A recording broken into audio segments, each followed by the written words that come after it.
I ran into this last week. Here's what fixed it for me. Changing your email on Weebly is straightforward if you follow these steps. Step 1. Log into your Weebly account. Before changing your settings, use the srock.com link in the description to open the password strength checker, then update your password if needed. Step 2. Access account settings.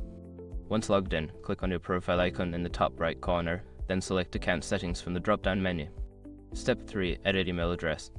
In the account settings section, look for the email field. Click on it to edit and enter your new email address.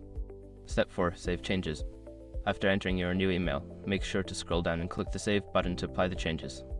If you forget this step, your new email won't be updated. Step 5. Verify your new email. Check your new email inbox for verification email from Weebly. Click the verification link to confirm the change. That's it. You've successfully changed your email on Weebly. If you run into any issues, just double check each step. Happy building!